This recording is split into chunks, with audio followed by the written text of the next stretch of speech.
Hello, my friends. This is Dan. Welcome to my show here.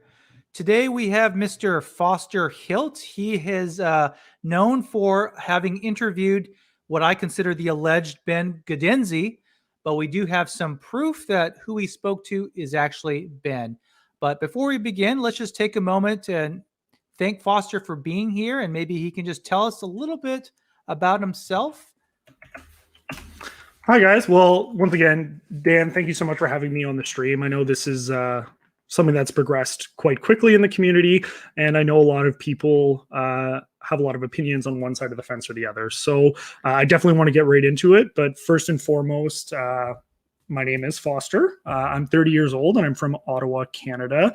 I've been invested with Ecomi since the first week of April, shortly after the hype had come out relating to Logan Paul, and around the same time that Andre Jick put out his video. So we weren't quite at all-time highs at that time. I think I got in around 0.008. And as with several members in the community, I invested quite heavily, quite early on, and was obviously surprised as the value of the token started to diminish over time. Based on the research that I saw, the fundamentals in the project were fantastic. I was fully in on it, so I began to dollar cost average down, and that led me to where I am today, which is at approximately 14 million OMI tokens. I would love to say that I will be buying more, but I'm just not sure where I'll find the money. So, Well, thank you, Foster. I watched your video, and it was really good.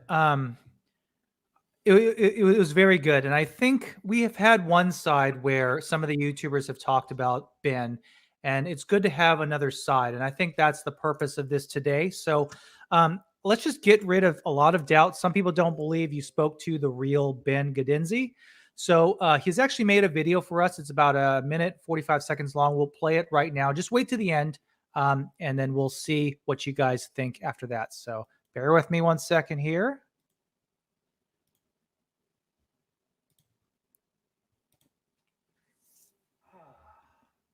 it's a beautiful day. OMI is not just a trend, it's a lifestyle. OMI really is my homie. Let's see what I have going on today. Interview with Foster. In less than an hour? Oh my gosh, that's today. I better see what's going on socials and if people have any questions that they need answered.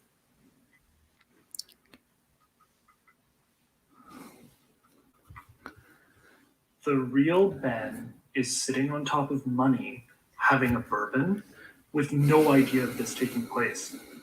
Qualified YouTubers, unbiased YouTubers, but you bring a dude up with a OMI homie circle on his name? The internet wins again. Ben? Oh no. Have I made a mistake? Surely there's a sign that can resolve this issue entirely. But what could it be? Wait a second. What's this? Hey John Foster, this is Ben Godenzi. Just clarifying, this is the real me. And yes, we have been talking on Telegram.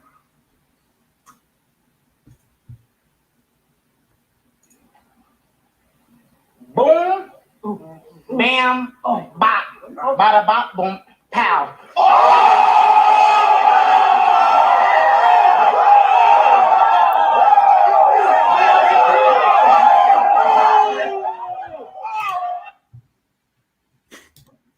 Maybe let that part go on a little too long. I apologize for that. But So that looked like Ben from the pictures I've seen. I mean, obviously, it's just whatever's on the internet. There was that your feeling too, that was actually Ben? I mean, it looks like him. So yeah, definitely. So, I will say, obviously, going into the conversation that I ended up having with Ben on Telegram, I was understandably apprehensive.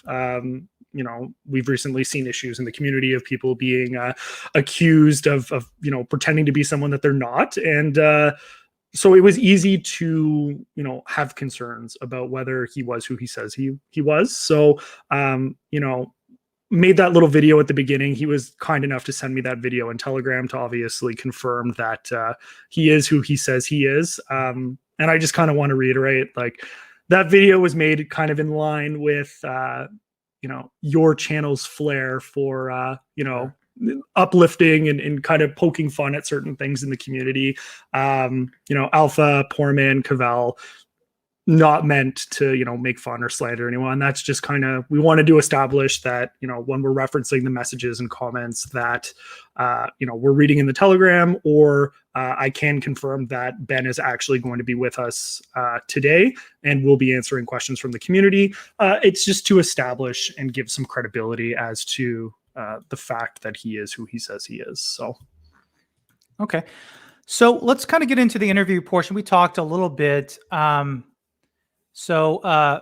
You recently put out a video where you interviewed Ben. He's an early blockchain consultant to Ecomi. Tell us kind of what motivated you to maybe find him and talk to him. I think that part is really interesting because I wouldn't even know where to start to find Ben. For sure. I think that's obviously a good question. Give a little bit of context to what led into this in the first place. I said it in my video. I'm not a YouTuber. The audio quality, as you can see, was obviously terrible. I had very little idea of what I was doing. But the reason that this all came to pass is that, I watch a lot of YouTube. I was telling you off stream, Dan, that I think over the last week I've averaged over 5 hours a day of view time of everyone's channel in the community, and I just love taking in all of the information that everyone is able to dig up and find in relation to Ecomi and Vivi. When I say I'm all in, I truly mean it. And so over the last week or so, I've seen a few videos come out from some content creators in the community who I referenced several times in my video that I have respect for and have appreciated the content that they've put out. And the videos led me to have some concerns about one individual's specific reach within the community and possible manipulation that was going on. And as more of the videos came out and as more, fear, uncertainty, and doubt I saw popping into various socials, understandably, I started to have my own concerns about my investment. Now, I consider myself a fairly intelligent person. I did a lot of due diligence, and I have a lot of family and friends who I have convinced to invest in this company. So when I'm seeing this information that there's a ton of manipulation and that, Ecomi may not even be a good investment anymore, I was concerned. And I think one of the issues that we run into, whether it be in crypto or in life as a whole, is that we have a confirmation bias. So we associate an event with an outcome, and if it aligns with our values and beliefs, then we just jump on board and we don't ask any questions. And of course, recently, we've seen a lot of negative price action with the token. We don't have very much utility, and we haven't really seen it gone anywhere. And a lot of people in the community had the beliefs that we would never see below 0.0035. We thought that was going to be our support. So now we're 2+ months into negative low price action, and these concerns in the community are starting to creep out. And at the beginning, I contributed to them. I shared a link that actually Poor Man Printing ended up making a video on a day or two later, in relation to concerns that someone had posted on a blog about Ben Godenzi. And of course, when I read the article, initially I said, well, I mean, obviously he's guilty. Like, why would anyone make anything up on the internet ever? I mean, everything you read on the internet is true. So yeah, he's the bad guy. He's screwing me over. He's screwing my investment. And this is no good. Let's hop on the hate train. So I was making some comments on social media, and then a couple of people came to his defense, and that just, it didn't make any sense to me. Like, how dumb can you be that you would defend someone that is so clearly guilty? So, in an ironic twist of fate, someone named Ben responded to my comment on Twitter, claiming to be Ben Godenzi. And this individual, I think at the time, had 2 followers, had just joined Twitter back in the month of July. So I was like, there's no way. So immediately go online. First thing I find, Benn Godenzi Twitter. Didn't even read it, didn't do anything. Took a screenshot of it, posted in the chat. You're a liar. Someone else responds. That Twitter hasn't been used since 2017. Take an extra 2 seconds, look at it. Oh yeah, the last post on this account was in 2017. Maybe he made a new account. Maybe he doesn't have access to this account anymore. Well, you know what? Keyboard warrior. Benn can speak for himself. You don't need to defend him. Someone named Benn responds and says, well, here's my Telegram. If you have any questions, you can let me know. It's 2 o'clock in the morning. I got nothing better going on. Let's have some fun with this. So I reached out to him, and despite what people may think based on my video, I went into it very skeptical. I didn't think he was even the real Benn, and I figured it would just be a fun little troll to get involved with, because I didn't understand why he would waste his time speaking to someone like me, a relative nobody in the community. So I figured, let's go with it. And obviously, over the course of the 50-minute video that I released, we were able to establish, based on the information that he was providing, as well as the video that we've shared already, that he was, in fact, who he said he was. And a lot of the information that he provided shedded a lot of context and perspective to some of the issues that I've heard circling in the community. So I thought at the very least I owed it to my fellow investors and community members to put that information out there and then let them make a decision for themselves as to what they thought was correct with all of the information. It's good, man. It's really good. I guess after talking with him or, responding to him on Telegram, what do you believe motivates him as it relates to Ecomi? Is he what you would say maybe a negative influence, or is he a misunderstood victim? What are your personal thoughts about Benn here? Of course. And obviously I do want to, emphasize what you've already said here is just based on the conversations that I've personally had with him.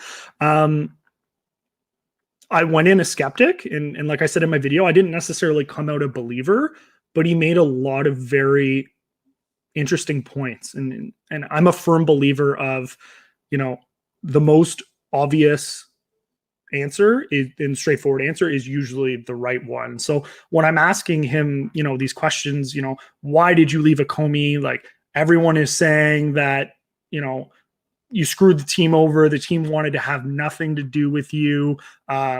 People are saying that you're involved in other projects. I'm expecting a half-baked answer, not really getting to the nitty-gritty of it. And then, he immediately just goes into, well, here's my history with the Ecomi team. I was involved with them for 2.5 years. Here are all the things that I did to help assist and incubate the project over time. And as he went on with the team, he explains, Ecomi was not profitable as a company. We know that they didn't have success launching in the 2017-18 bull run. We've heard this in AMAs with Reese. And so they likely weren't bringing in a lot of money. So he goes, well, I want to get paid.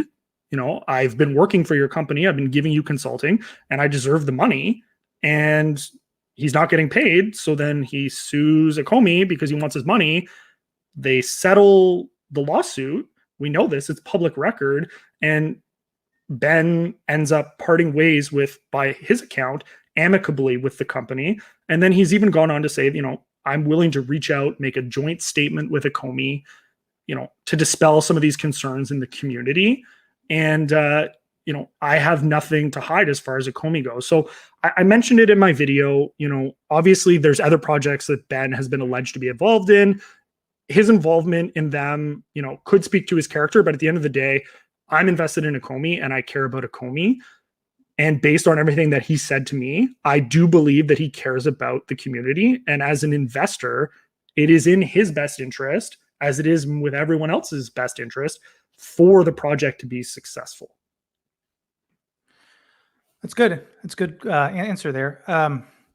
What do you think of the ideas Benn proposed as it relates to Ecomi? I think the most interesting thing from that interview, to me personally, was the master collector tokenomics piece, right? Because that's kind of something I've never seen before. It's only from the alleged Benn.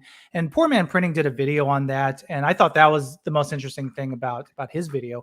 What do you think about some of his ideas? Do you have any thoughts there? Yeah, definitely. So, I mean, this is an interesting point that you bring up because, I mentioned it in my video as well. There's three sides to every story. There's your side, there's the other person's side, and then there's the truth, which falls somewhere in the middle. And I obviously saw Poor Man's video, and I immediately jumped on the bandwagon that it was a rug pull. It was a pump and dump. Like locking up liquidity into the token, like it made no sense. Like it was obvious that what he was doing to me was nefarious and that he had ill intent.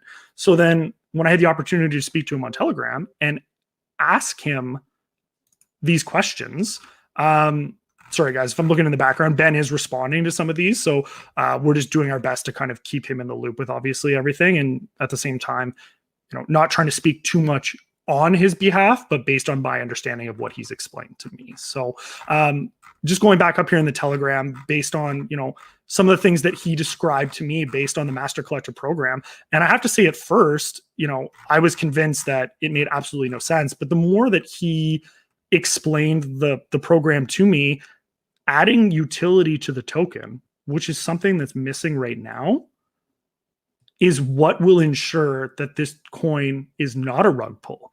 A lot of the crypto projects that we see out here right now have zero utility. And the zero utility tokens are all based on FOMO.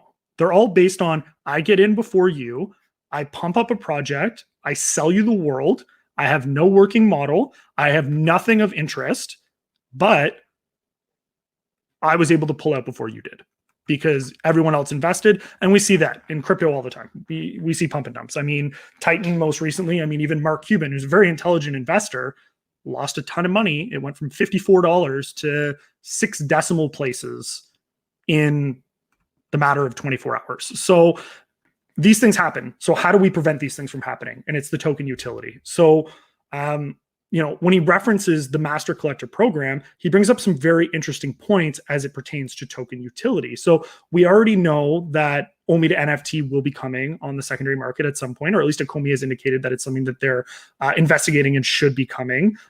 We know Gem to Fiat is coming. So these open up avenues for people to be able to purchase the OMI token on the app with the MTL license, adding additional utility. And then what are we going to do with those tokens? Well, we can stake them or we can burn them. We know that the OMI token is a deflationary currency. It's one of the things that makes it appealing in the first place, is that we know that the more people that utilize the VV app, the more tokens are going to be burned. So as a part of that, he references the Master Collector program that he had put together for the team.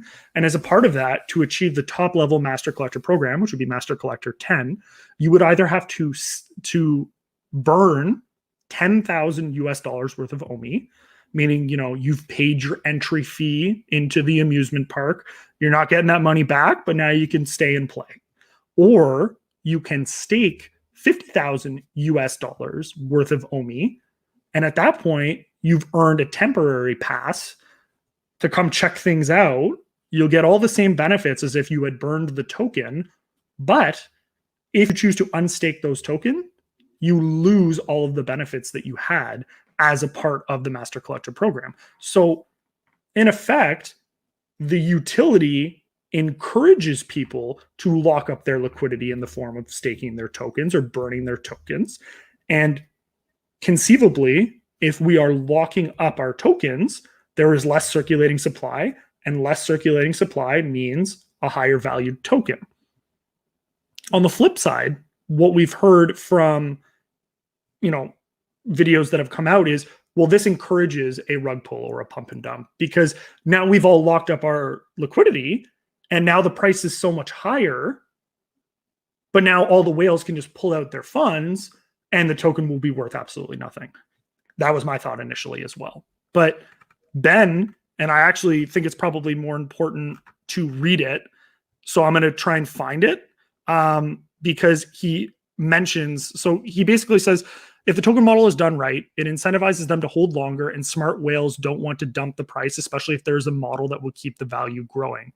In its current format, the token is zero utility. That's a much bigger reason to propel people to sell. Creating utility, buy pressure, and reduced supply incentivizes everyone to hold long term and sell less. And there's another point that he makes here where he references why it would actually not be in the best interest of whales to sell off. And even if they were to sell off, we would still be benefited. And he mentions it here. He says, the deflation does decrease as token value rises. So we know as the OMI token rises in price, we're going to be burning less OMI on drops, or less OMI will be staked relative to the price. We know this already. But the fluctuating value actually assists the model as buy pressure continues. So what does he mean by this? The burn would be extremely significant from the purchase model, but it would burn less as the price grows. When the price drops, it then burns more again, which creates the balance, reducing the supply more and helping the price to go back up. And then he sums it up, and I like the way that he says it. That's the whole idea. Lower price equals bigger burn. Bigger burn equals less supply and higher price. It's a win-win model for everyone. Yeah, I mean, his tokenomics model makes sense if your sole goal is to jack up the value of OMI, right? If Master Collector 10 requires like $10,000 worth of OMI, that's going to lock up a lot of value. Like tokens are going to be locked up. But, I don't think they're going to go with this model because I'm sure you've listened to some of the AMAs where, Reese has talked about Master Collector.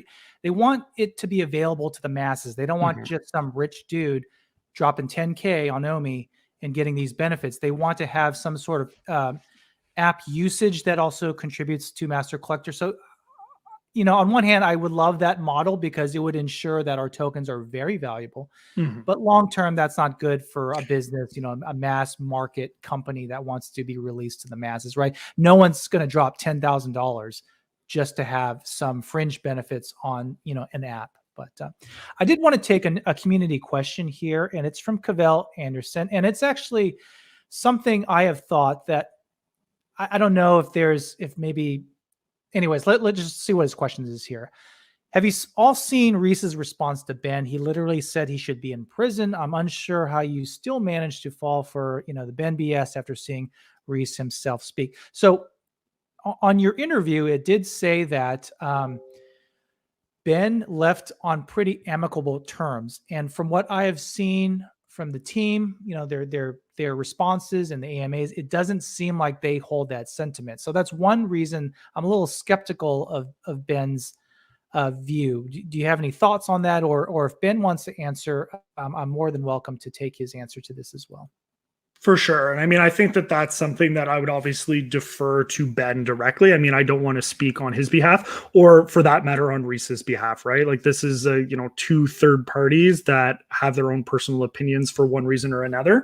And I don't know that we'll ever know the context or full truth behind why that is. And Cavell, I do acknowledge that, Reese has had some not so favorable things to say about Benn. And we don't know the history there, and we may never know the history there. What I will say is Benn has advised me in our conversation, which he gave me permission to make public, that he was willing to put out a joint statement with Ecomi in relation to several of these issues that the community appears to be concerned about. Now, is he being genuine? Is that a bluff because he knows that Ecomi doesn't want to associate themselves with Benn?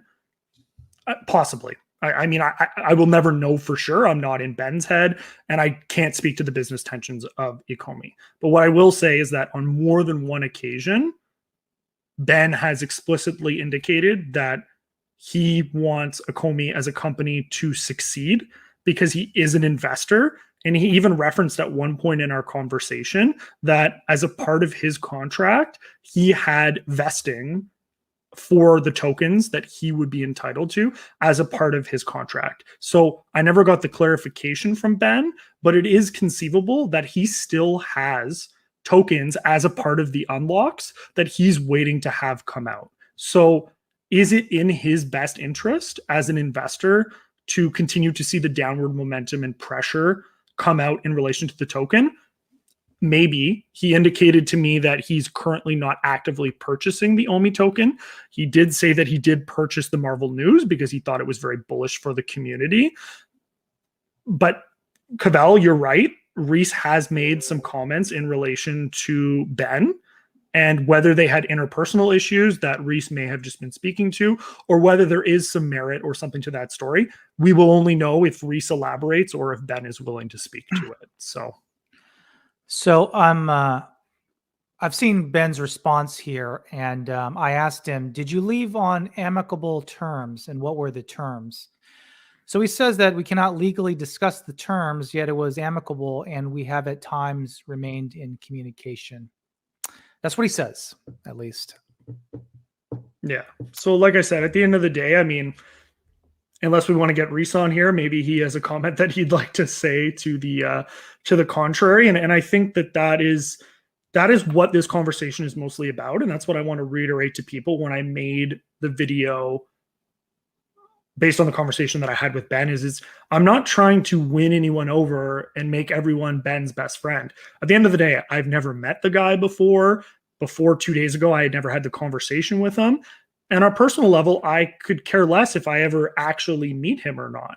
What I want is for my investment to be successful. And for my investment to be successful, we need to get to the bottom, whatever the side may be, of some of these issues that have been coming out in the community. And until we can do that and move on from them, we're not going to stay united and we're not going to see progress in the token, which is the thing that we want at the end of the day. So I know that a lot of the community, let me see how I worded this here. People believe that Benn has scammed projects. And what do you believe about this? What do you think about that? And then we'll talk to Benn and see if he has a response to that. For sure. So I'm as a part of the conversation that I had with Benn, and I think it's been shared around a few times on socials, is he shares his project history. So he says, these are all the projects that I've been involved in, and this was the return that was seen on them. Now, he doesn't reference whether, he was involved with it and he was involved with it, it went up 100x, and then immediately after he left, it was a rug pull. He doesn't say that, right? He just says, this is what I did with each of the projects, and here was the return. The only one that I can speak to, because I'm involved with it, is Ecomi. And he says it's a 330x full incubation for 2.5 years focused on token ecosystem and business strategy. Now, we know that this year alone, Ecomi has gone up something like 13,000% since January. So it hasn't pumped and dumped yet if it's going to, right? So, can I speak to the validity of every single token that he's been involved in? What I can say is I did a little bit of research last night. I just typed in all of the coins on CoinMarketCap. They all still exist, and they're all up at least 134% since their all-time low. Now, could that have meant that they were up 10,000% and then a pump and dump happened, and now they're only up 100%, and that really means that people still lost a ton of money? I couldn't speak to it. I don't know, but the accusations that he is involved in rug pulls and pump and dumps and things of that nature. I saw Poor Man Printing's video on the article that I had shared, and I'm not going to go over it. Poor Man went over it, read out by his wife word for word. So it's all there. It's all public knowledge. But one part, I did open the article quickly, and something that I found interesting that, when we talk about the confirmation bias that we referenced earlier, is that some people will read something and think that it serves their purpose, but really what it's saying is something else entirely. So one part of the thing that this, individual referenced in their blog is that, he says that, Benn made 6 changes to this project. He signed with the team and made a lot of changes. He's reduced the hard cap from 90 million to 17 million. He's changed team vesting from 4 months to 24 months. He's getting a beta fusion for all of them to use, and they'll have the best possible private sale terms. And that, for some reason, was used as a proof that this was somehow a rug pull. But, and I asked Ben about this because he responded to me. He's like, I watched Poor Man Printing's video. He's like, reducing the hard cap is actually incentivizing the retail investor, because what that means is that when they put out an ICO, the initial investors don't have the ability to invest as much into the project, meaning that they're not able to accumulate a significant amount of portion of tokens relative to the total amount available. So to me, if you're trying to discourage whales from being able to purchase as many tokens, that to me is a positive. And then he also says, or is alleged to have said based on this individual, that they changed team vesting from 4 months to 24 months. I'm failing to see how that is a negative, given that we know that Ecomi uses a very similar model. We know that they locked up their tokens for 24 months.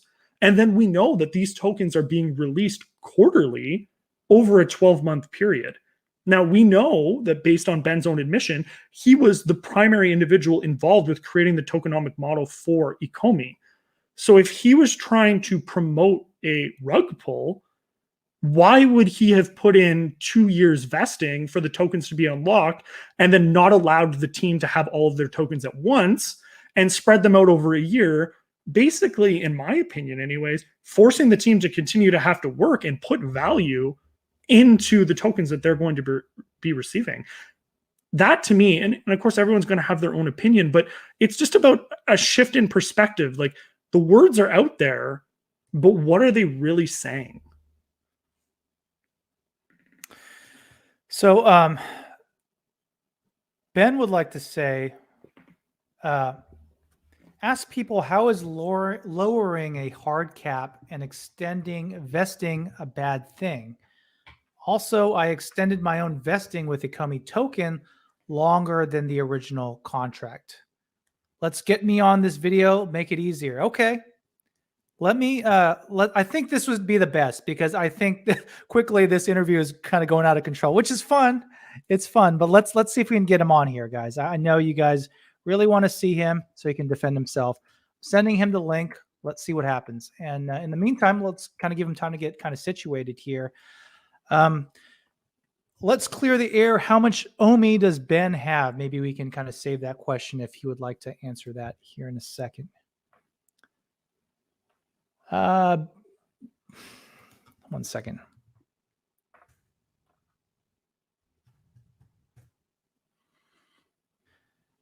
All right, let's give him time to figure that out here. Let's see.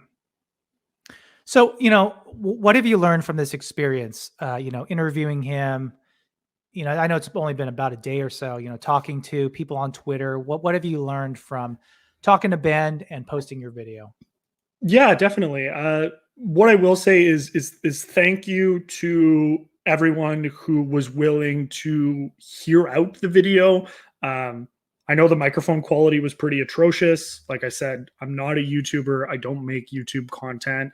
I had the opportunity to borrow a friend's Yeti microphone here, so hopefully I'm sounding a little bit better now for everyone. But there was a lot of support for the video. And I appreciated everyone that reached out and thanked me for providing an alternate perspective.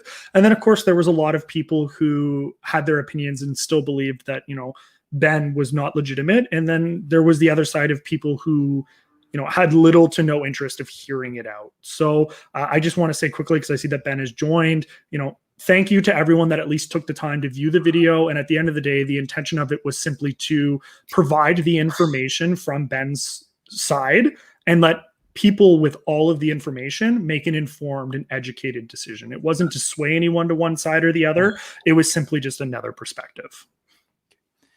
Well, thank you, Foster. Mr. Benn Godenzi, thank you for joining us. Can you hear us? Got you, Daniel. No problem. How are you? I'm excellent. Hey, thank you for joining us for this interview here. I know you wanted to talk about a few things, so let's just give the floor to you. What do you think about everything going on? How do you feel about it? What do you want to tell us? Yeah, well, first off, look, thanks to Foster for actually being the first person to reach out to me and getting some another side to what's been going on. As you can see, I have a brand new Twitter account. I'm not a social media influencer in any way. I don't get myself involved with those things. But I saw all the FUD started coming out with Poor Man and Cavill, so I thought, look, this is just negative for the project. It doesn't affect me, but it's not good for Akomi, and we're all invested in Akomi. So I created a Twitter account and thought, look, let's jump on and discuss some facts, because from what I can see with these guys, there's not once they've actually presented a fact. They've got a lot of claims, but we are yet to see any evidence. I mean, we have Cavill saying no one can present facts because of the lawsuit. The lawsuit's not the issue here. The lawsuit was quite simple. My company had a contract, and the contract was due. It wasn't paid for about a year. I was told many times that it'll be paid tomorrow, it'll be paid next week, it'll be paid soon. It was never disputed that it would be paid, but this went on for a year. Eventually, I got to the point where I said, look, you've got to pay this 1-year-old contract. Otherwise, I'm going to have to take legal action. I'll give you another chance. It still wasn't paid. And just to clarify, I'm also aware of at least 3 other advisors at this time who had not been paid their contracts. So I took my legal action. I submitted around 1,200 pages of evidence to the courts, and the courts decided to freeze Akomi's assets based on factual information they were presented. The court said, go settle this dispute, we'll unfreeze your assets. We cannot discuss the details of the settlement, but we had back and forth conversations between lawyers, and we came to amicable terms, and we settled the dispute. It is closed. The courts unfroze their assets, and we moved on. That's the end of story. I have remained in touch even throughout the court case. Myself and Dan had regular conversations about switching blockchains, upgrading the token model, reducing the reserve, all positive aspects. As mentioned earlier, I even extended my own token vesting. I'm very long-term and bullish on Akomi, based on the utility, of course. I think utility is key. So yeah, me and Dan, we stayed in touch. They were going to switch blockchains, upgrade the token model, was all agreed to. Then communications have been reasonably silent since then. I understand now they're going to immutable, and I think that's a perfectly fine choice. I don't have an issue with GoChain. I know there was a lot of FUD there as well, but I'm not sure how many people were around in 2017. But Ethereum was not an acceptable choice for Akomi. You can't spend $20 minting an NFT that you're going to sell for $10. It makes no sense. So at the time, there wasn't many fast, easy blockchains. GoChain was a good choice. If they want to change later, easy. You can change, and that's what they're doing. So yeah, lawsuit was settled. End of story. I'm happy. They're happy. No disputes. And I've moved on. I've got other projects to do. I'm not fighting anyone. I see this talk about me fighting the founders. Look, they've got unlocks and they have the right to sell. They've been working on this for 4 years. I just hope they don't dump the price and they're smart about it. Look, if I'm ever to sell, I know, be it this project or any other project, I'll put small little orders, maybe a few $100, $1,000, generally less, on the sell side, and let the buy pressure move up. I would never lower the price of my own holdings. Again, this makes 0 sense. Why dump the price by 30%? Because everything else I own is now worth 30% less. So these are the claims that I'm making. And look, I've got some stuff here for you guys too. Poor Man did a video about me dumping the token. Now, when the announcement of Marvel came out, the funny thing is I don't believe Poor Man knows how to read a blockchain. I can give you the wallet address right now that looks like it was most likely responsible for the dump. Feel free to share this, guys, because this address I've just given you deposited a large amount of tokens directly to the exchange at the time of the Marvel announcement. You can see that this person purchased their tokens from Akomi via OTC purchase on February 18, March 14, and April 7 this year. Now, clearly, this is not my wallet because I've been in the project since 2018. I was not purchasing tokens on those months of 2021. If you follow this wallet, and I'm sure plenty of you know how to read a blockchain, have a look at the volume that got sent into the exchange at the time of the announcement, then look at the volume of the sell on the red candle made directly after the Marvel announcement. It matches the deposit of these tokens that come from, I suspect, I do not know, I suspect an influencer that purchased a large amount to help with the marketing.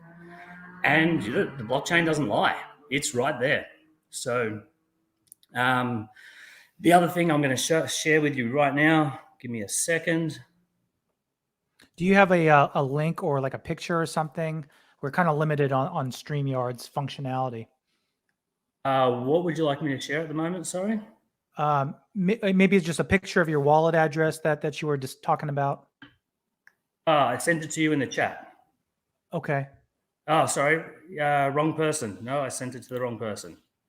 I sent it to I sent it to someone else I shared it with earlier. Give me a second. Please feel free to share this with the public so they can all take a look for themselves. And this will prove poor man's video and claims entirely false. Please share that wallet address. Those two wallet addresses that are both linked, the same person. They got over 3 billion tokens from the team in February, March, and April 2021. Clearly not me. And you can watch them send their tokens to the exchange on the day of the Marvel announcement. And you can then match the sell volume to the red candle right there, everyone to see. So again, that dismissed poor man's claim that I was the dumper. And one other point I'm going to share with you here.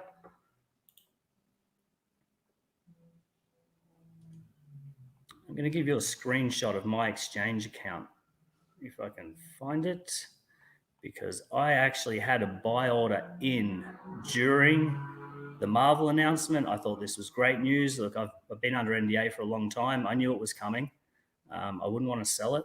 That's great news. I want it to keep going. So I actually put a buy order in at that stage.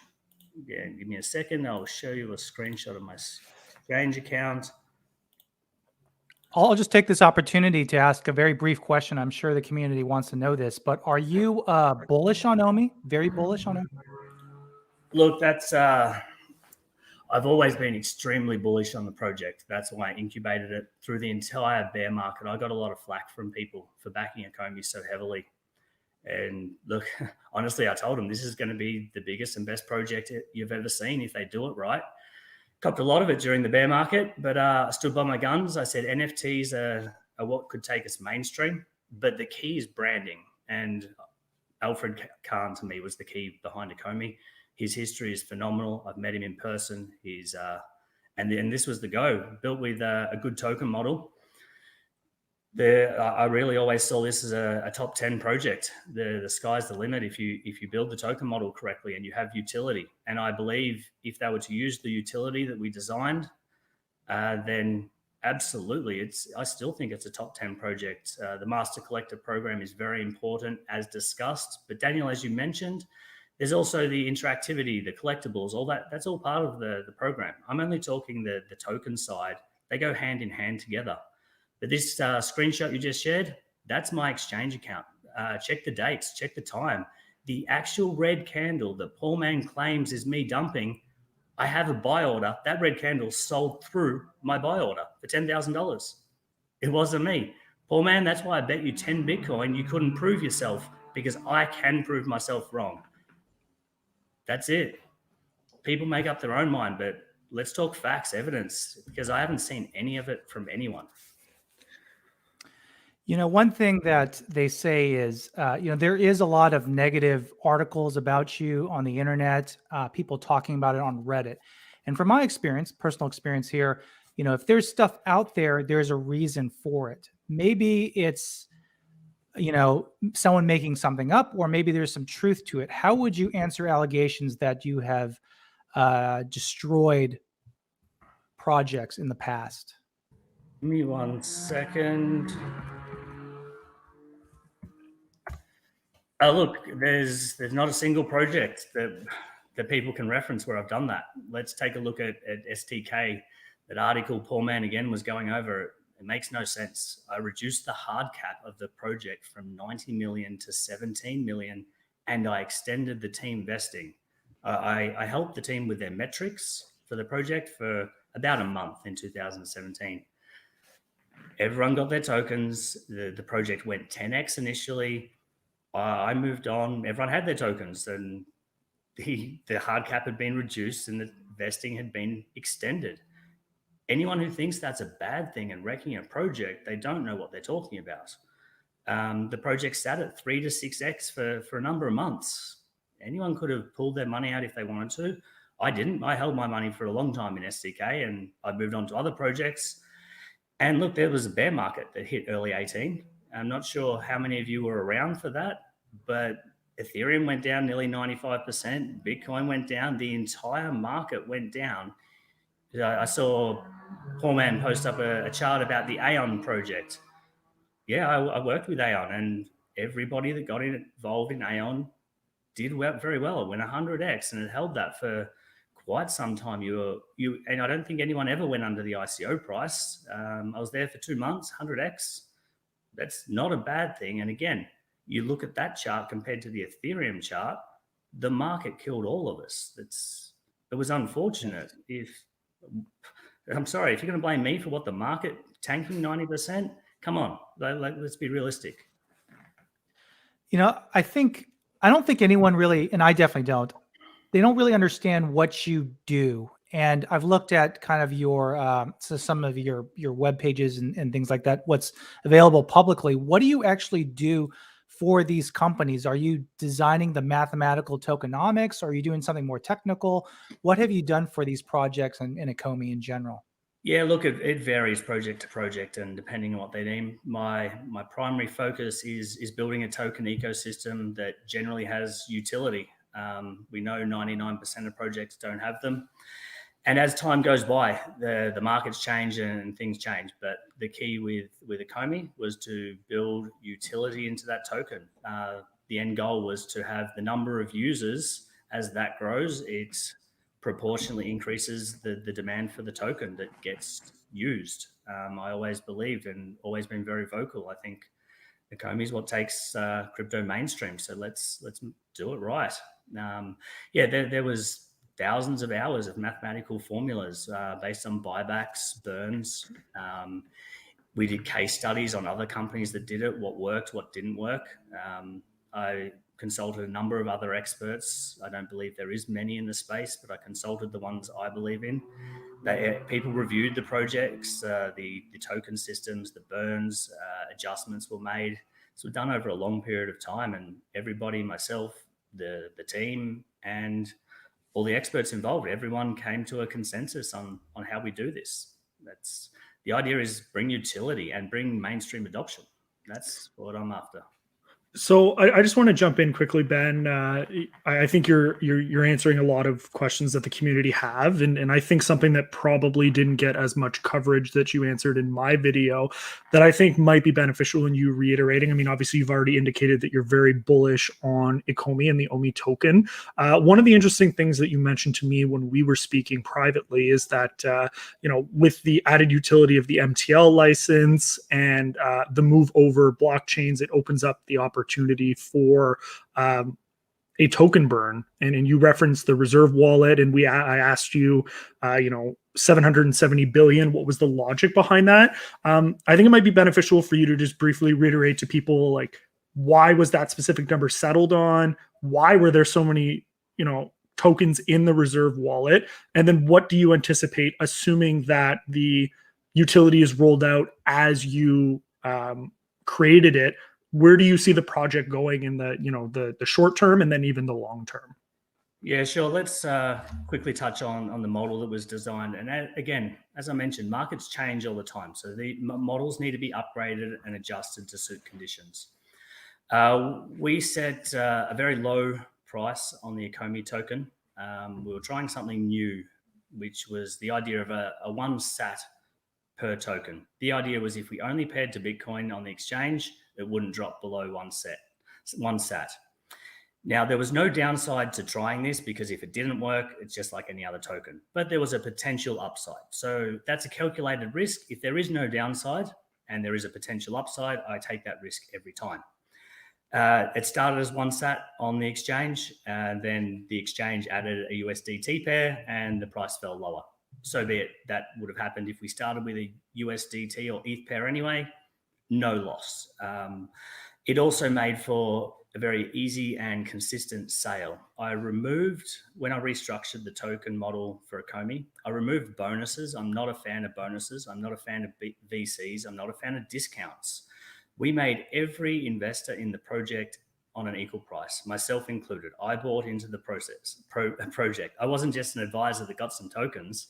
I put my money in and I backed myself, not only on the token, I funded the entire equity round at that time. Nobody else was funding it. I funded it to help get them off the ground.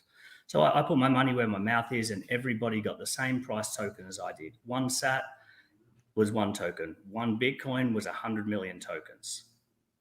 That was generally how it was supposed to go live. What's the next part of your question? Well, so you've discussed obviously how the token came to pass, and I'm just curious how, we talked about the number of 770 billion and whether that was significant. And then obviously the reserve wallet, we know that there are three main wallets with Ecomi.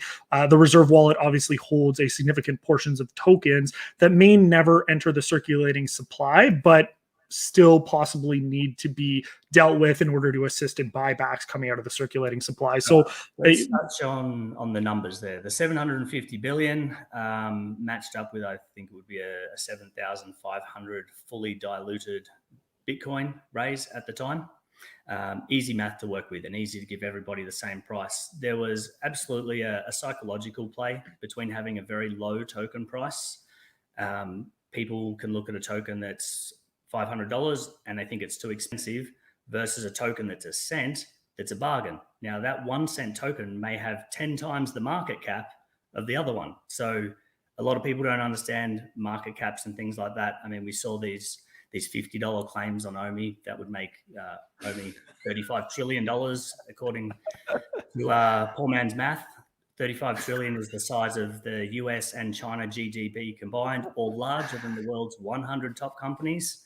So market cap is something most people don't understand. They understand token price. So a psychological play gave a cheap token price. Right now it's a third of a cent. People think a third of a cent is affordable. That's the reason for the numbers. At the time, there was a large reserve created to allow token movement in and out of the app. If the price was low at the time, the reserve would allow for extremely large buy-ins, movements in and out, and use up that supply. As that value grows on the tokens, so does the value of the reserve, and it's no longer required.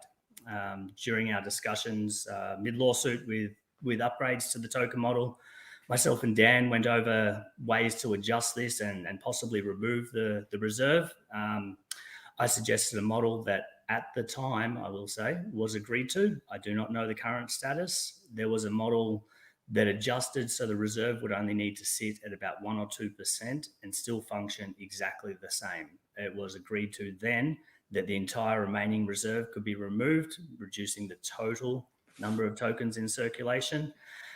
And yeah, I don't know where that stands, but it was originally done to be able to handle large in and out movements from large buys, no matter what they were, while the token was at a low price, no longer required at a high price. I want to ask a community question, and I think everyone's always focused on price, but if you're able to, and if you would like to, do you want to give us a reasonable price prediction of where you can see OMI going in the future? You said $50 is not realistic, and I definitely understand that. Do you think $1 is realistic? Do you think a quarter is realistic?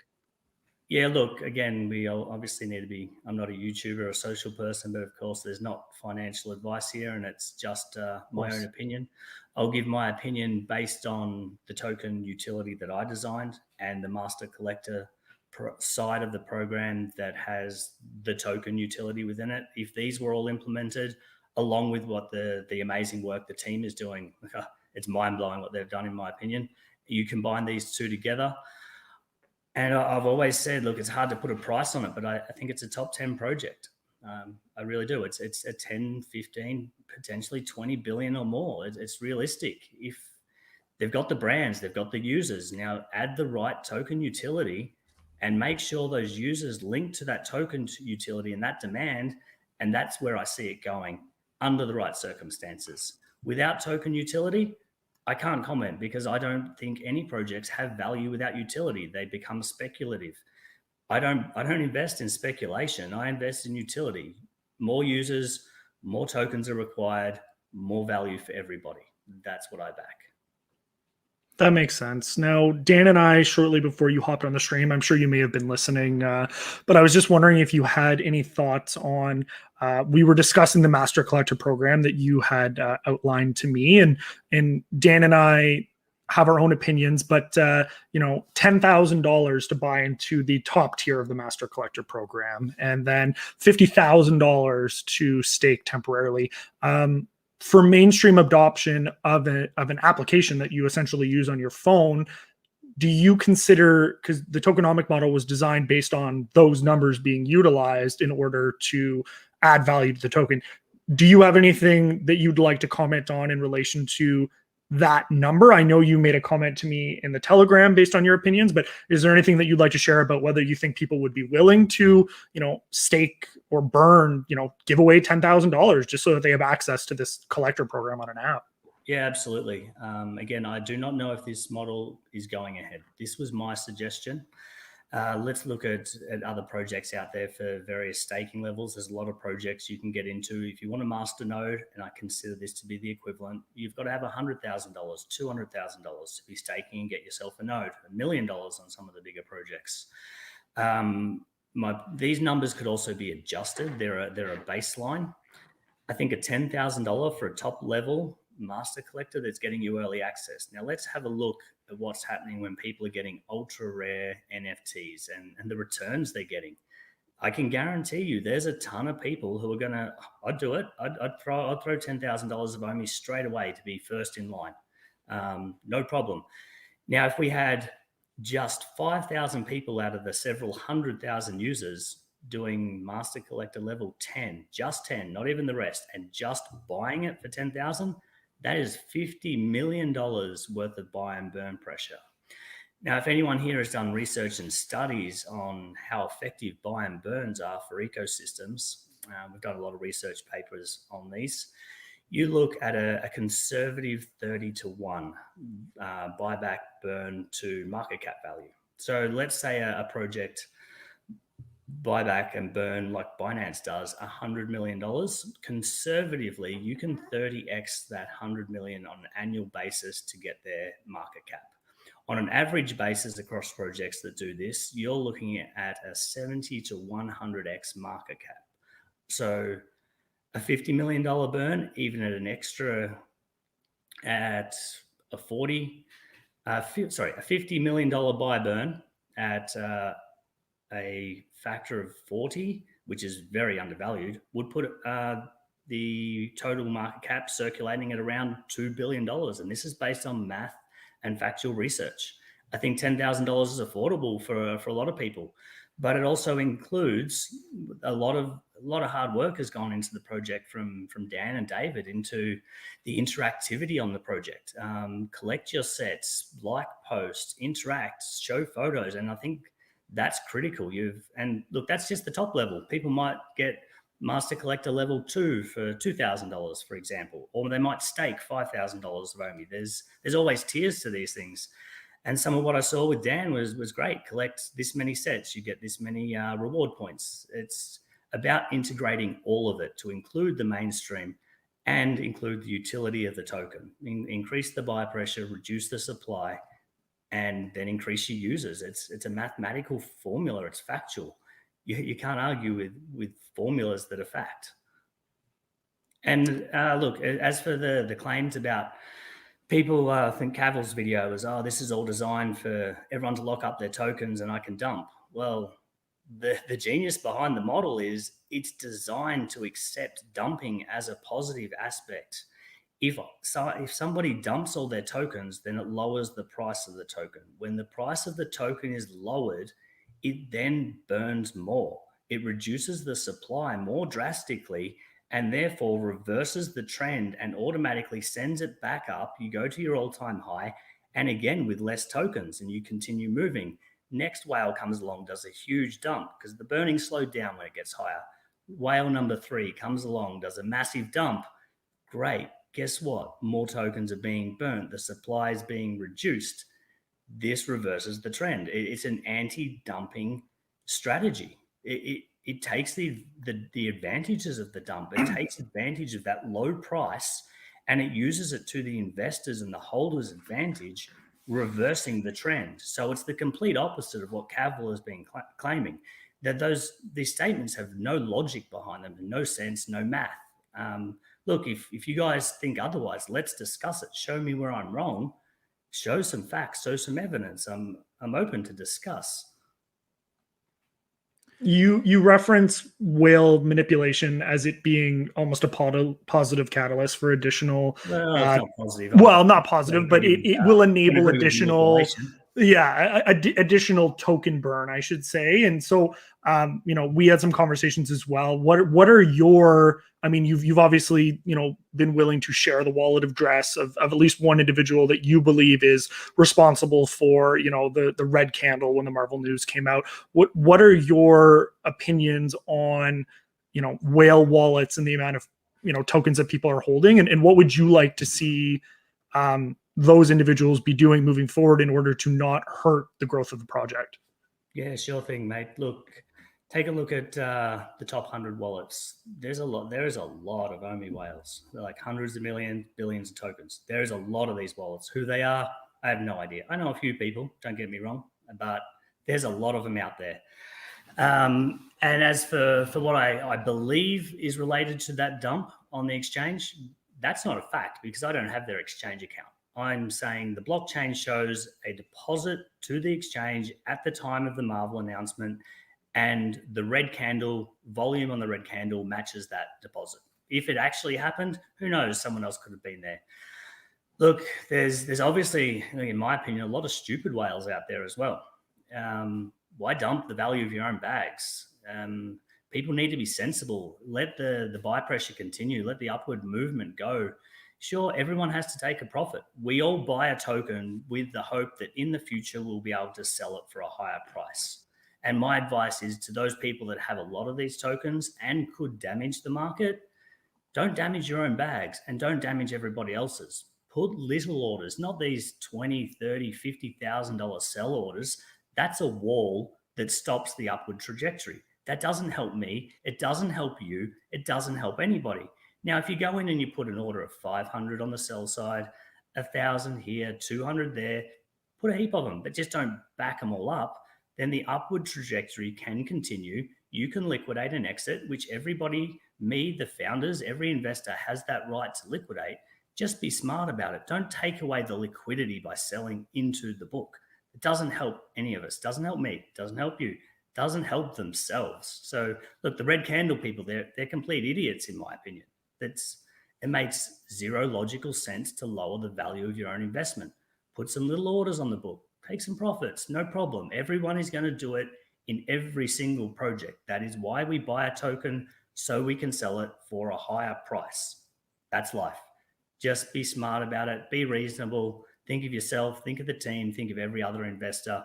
You wouldn't want to be dumped on, so don't do it to others. That's my opinion on the whales.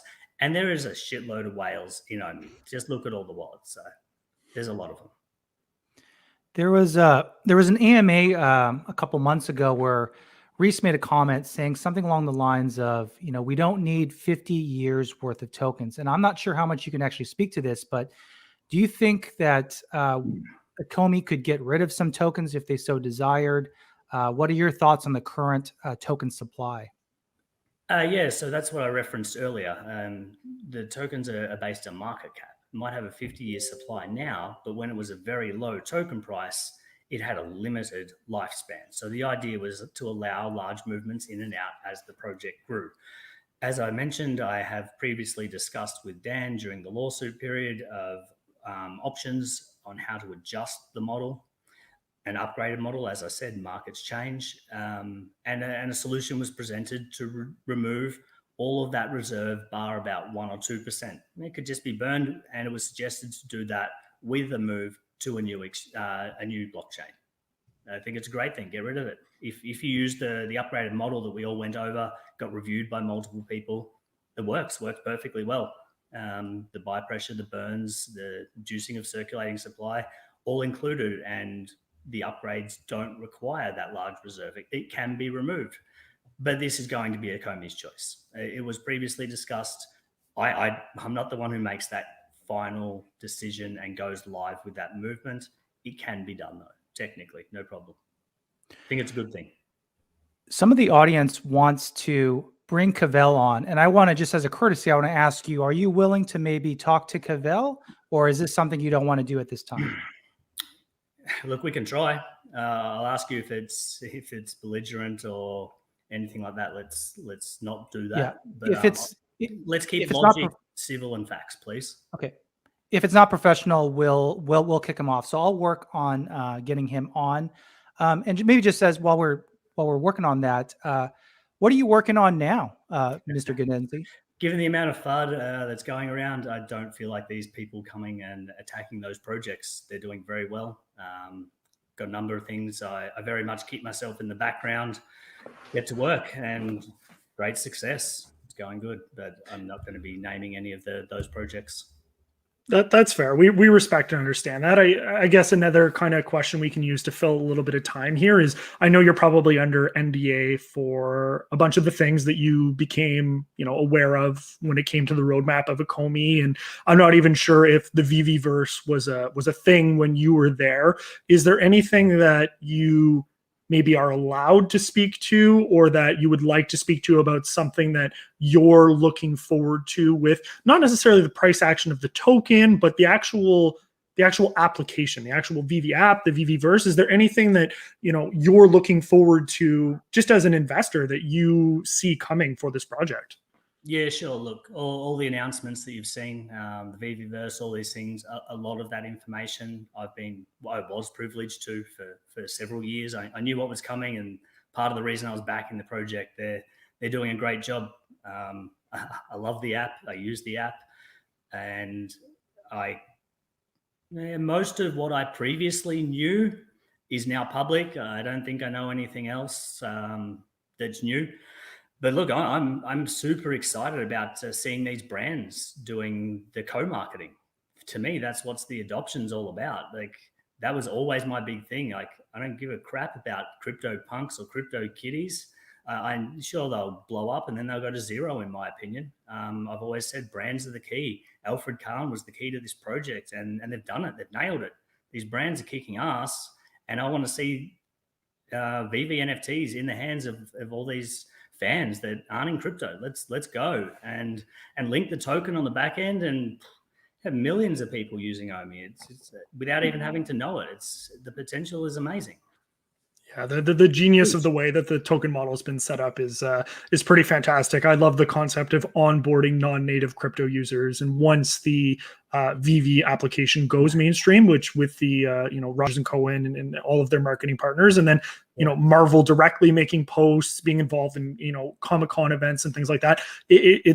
I don't even think we even now know how big this project is going to be. I want to chase down Pokemon Go with a token link. Like, seriously, I'd love to see, would they have 800 million downloads or something? Like, bring it on. Like, that's why I backed this project for the last 3 years. I always knew the potential was there. It needed funding. I helped them get funding. I did the equity round. I brought it to market. I brought in marketing earlier this year in February when it all blew up. I self-funded a lot of that marketing. I wanted to get it out to the masses, and now they're taking over with their app, and it's great. Let's see it go. Are you're an OMI investor? Do you own any VV collectibles at this time? Absolutely. I haven't actually. Look, when things got complicated on the app, I've stopped attempting to get into drops. It was very difficult, but I think I've still got about 120 collectibles. How y'all doing? Hello. How's it going? Good. So we have Cavell on here. I would just ask, I know there's a little bit of potentially tension there, but let's just give Cavell an opportunity to ask a few questions, and if it's not professional, we will get rid of some people here. Okay, comments too. Cavell, the floor is yours. Oh, I just had like some questions. I wanted to know if you would be willing to let us know how many OMI tokens you have. No, I won't be disclosing how many OMI tokens I have, and I don't think anybody should have to do that. Okay, that's fair enough. Fair enough. I'm just checking. Just wanted to see. I have a considerable amount. I'll tell you that. Oh, we know. Yeah. But, yeah. Why? So from what you say, it seems like you're on good terms with the Akomi team. Neutral terms. Neutral terms. From my understanding, everything is neutral. I actually was messaging David just yesterday. No hostility. Lining up to have a discussion. Oh, okay. He was a little busy on the weekend, so he'll get back to me today or tomorrow. So why is it that certain members of the team would like to see you in prison? I've never seen this claim, so I can't comment on it. I don't know it to be fact. Do you feel like you deserve to? You've done anything that would make someone on the team feel as though you should be imprisoned?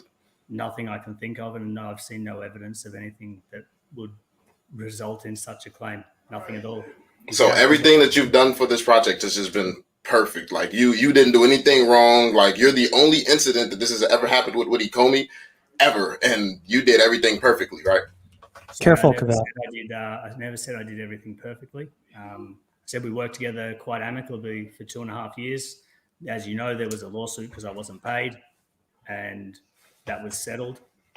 So they just said, yo, I guess I'm gonna pay you later for a whole year. And you was just like, okay, a whole year? Yeah, I was pretty flexible. There's pay tomorrow and in a few days and next week, and we let it slide for a long time because I was still working. I wasn't concerned about getting paid, and I'd invested in the project. I didn't need it, but it got to a point where it dragged out for too long, and we settled that matter. It's closed. It doesn't affect anybody. Okay. Cavell, what do you think of everything that we've seen so far? Because in regards to Mr. Godenzi here, a lot has been released in really 2 days. Has this changed your view of him at all, or not really? In the slightest. May I ask a question, Cavell? Do you have any facts or evidence that brings your opinions and slander that's coming towards me? Do you have anything you can present? Slander? What slander? Me reading stuff that's on the internet that's been posted about you? Like what? Look, all your claims and your opinions, that is the definition of slander. But my claims are being read from. All right, let's please keep it professional. We don't have to keep it emotional. So, Cavell, let's just ask your question one more time, okay? The only question I have is, do you have any facts to back all of what's going out there? Like I just presented facts that poor man's video of me dumping was false. That's a fact. It's my exchange account. I showed you the wallets that were doing it. It's a fact. So that's why I bet him 10 Bitcoin, because I knew he couldn't prove it, because I could prove it wrong. That's why he didn't take the bet, because he knew he made it up. Do you have any facts to back any of the things you are sharing with people? Any fact at all? Evidence. Do I have any facts? Yes. That you mean the facts that can't be spoken about per your agreement with the settlement with Ecomi?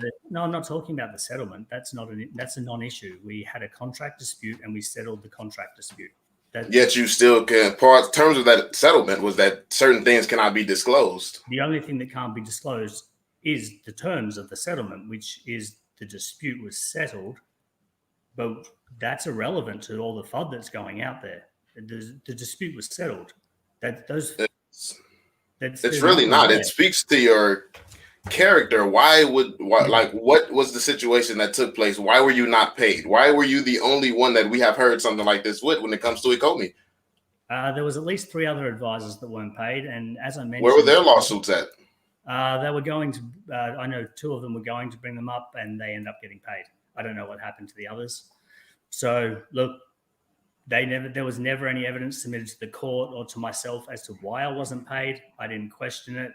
Eventually, I just said, "Please pay me." We got to the courts. We settled the matter. It's irrelevant to all the FUD that's going on now.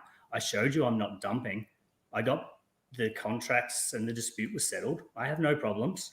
I showed you evidence that those videos were all false. Do you have any facts or evidence to back all the slander and claims that you're promoting? Why would I have facts or evidence for something that was set? That's first off not my claim. We're not talking about the settlement. The settlement is irrelevant. The settlement agreement says it can't be spoken on. The facts and proof cannot be spoken about. The people with the proof cannot say anything. No, you're completely misinformed. So could we see like the agreement? Do you have the document? Could we read the terms then? Since I'm misinformed. The settlement isn't relevant to the FUD. It was a contract dispute that was settled. End of story. Could we see what Ecomi is not allowed to speak about? Will you show us that contract that was signed? Obviously, I can't show you this settlement. I've said that. But this settlement agreement is not what the FUD is about. You're talking about me manipulating and dumping the project. And I was talking about allegations made against you. Which allegation? Let's talk about that you were manipulating the market like that. Okay. That was the allegations. Okay, where is your evidence of this? Why would I need evidence? I just proved it wrong. We saw it. Everybody just saw that I proved that allegation false with my own exchange account and the wallet that was. So you only have one exchange account. Yeah, I do on that exchange. You've got a KYC for an exchange. That's right. Okay, and how do we know this is true? Mate, you can't just make things up out of thin air and say, "Oh, you've got multiple." The fact is, I showed you. You said Marvel News, and I showed you the wallet that's sent to the exchange that matched the volume of the dump. You have nothing more than I do. I have a lot that shows what was happening here. So I have muted Cavil, excuse me, Cavell. This is kind of pointless, guys. It doesn't make any sense. You know, in the court of law, right, the burden is on the accuser.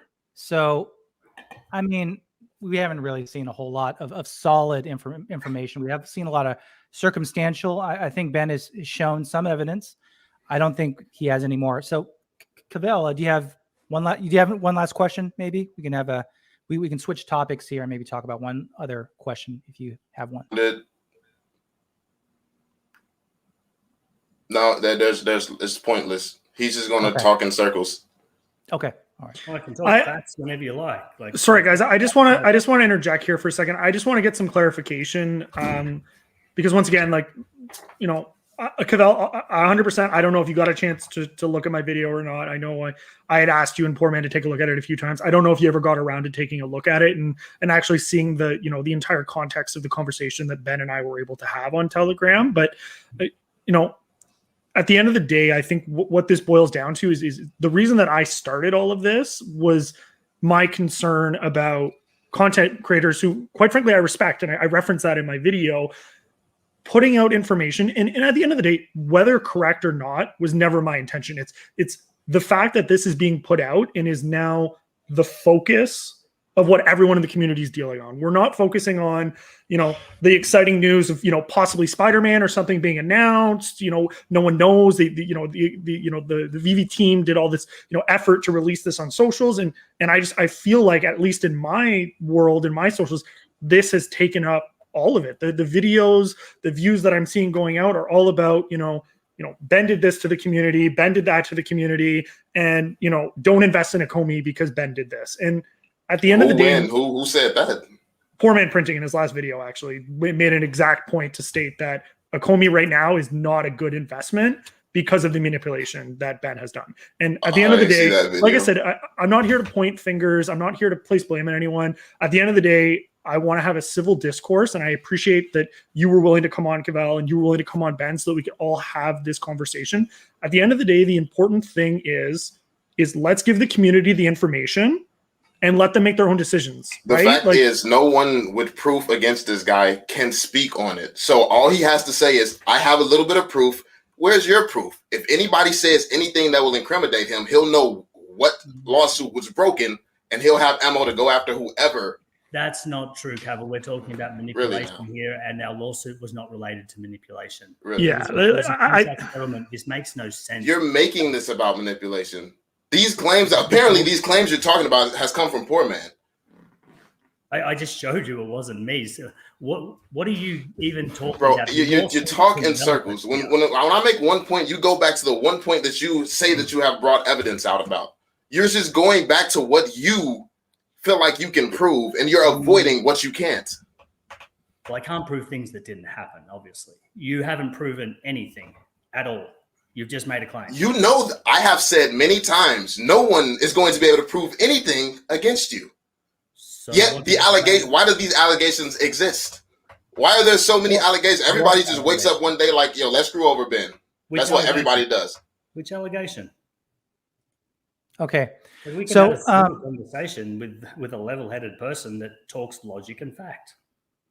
I think at this point there's not a lot of profit to go further. So maybe we can just have you conclude, Ben. Yeah, look, I think you have anything else to say? I think Foster's on the money here.